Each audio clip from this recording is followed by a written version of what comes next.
Psychology କହିଥାଏ ଯଦି ଆପଣ ଭଲ ଭାବରେ ଜାଣିଥିବା କୌଣସି ମହିଳା ସହିତ ସମ୍ପର୍କ ରଖିବାକୁ ଚାହୁଁଛନ୍ତି ତେବେ ପ୍ରଥମେ ତାଙ୍କ ସହିତ ରୋମାଣ୍ଟିକ ଭରା କଥା ହୁଅନ୍ତୁ।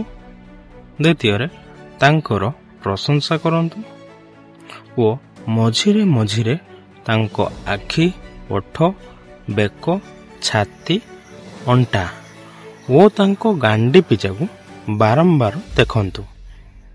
ଯଦି ସେ ଆପଣଙ୍କ ଏହି ଇସାରା ଗୁଡ଼ିକୁ ବୁଝିପାରନ୍ତି ତେବେ ଭାବି ନିଅନ୍ତୁ ଆପଣଙ୍କ କାମ ହୋଇଗଲା ବୋଲି। ସାଇକୋଲୋଜି କହିଥାଏ ସେକ୍ସ କରିବା ସମୟରେ ପୁରୁଷମାନଙ୍କର ଚରମ ସୁଖର ଆନନ୍ଦ 6 ସେକେଣ୍ଡ ପର୍ଯ୍ୟନ୍ତ ରହିଥାଏ, କିନ୍ତୁ ମହିଳାମାନଙ୍କର ସେହି ଚରମ ସୁଖର ଆନନ୍ଦ 20 ସେକେଣ୍ଡ ପର୍ଯ୍ୟନ୍ତ ରହିଥାଏ। ସାଇକୋଲୋଜି କହିଥାଏ ଯେଉଁ ଝିଅମାନଙ୍କର ଓଠ ଉପରେ କଳା ଯାଇଥାଏ ସେମାନେ ସବୁଠାରୁ ଅଧିକ କାମୁକ ସ୍ୱଭାବର ହୋଇଥାନ୍ତି।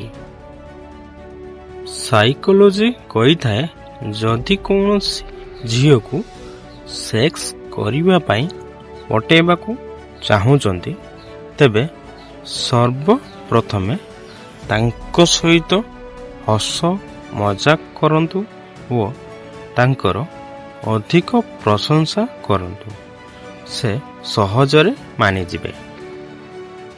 ସାଇକୋଲୋଜି କହିଥାଏ ମହିଳାକୁ ସେକ୍ସ ପାଇଁ ଗୋଟେ କାରଣ ଆବଶ୍ୟକ ହୋଇଥାଏ, କିନ୍ତୁ ପୁରୁଷକୁ ବାସ୍ ଏକ ଜାଗାର ଆବଶ୍ୟକ ହୋଇଥାଏ।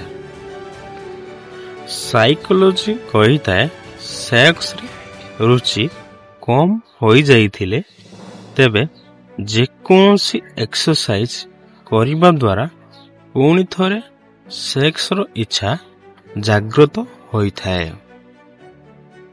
ସାଇକୋଲୋଜି କହିଥାଏ ଏକ ରିସର୍ଚ୍ଚ ଅନୁସାରେ 80%ରୁ ଅଧିକ ମହିଳା ସେକ୍ସ କରିବା ପୂର୍ବରୁ ଭୁଲ ସାଇଜର ବ୍ରା ପିନ୍ଧୁଥିବା କାରଣ ପାଇଁ ତାଙ୍କ ପୁରୁଷ ସାଥୀକୁ କମ୍ ଆକର୍ଷିତ କରିପାରିଥାନ୍ତି। ସାଇକୋଲୋଜି କହିଥାଏ ମହିଳାମାନେ ଯେତେବେଳେ ନିଜକୁ ଅସୁରକ୍ଷିତ ଅନୁଭବ କରିଥାନ୍ତି ତେବେ ସେ ମୁଖ୍ୟତଃ ନିଜ କପଡ଼ା, ଗହଣା, ବେକ ଓ ବାଳ ଛୁଇଁବାକୁ ପସନ୍ଦ କରିଥାନ୍ତି।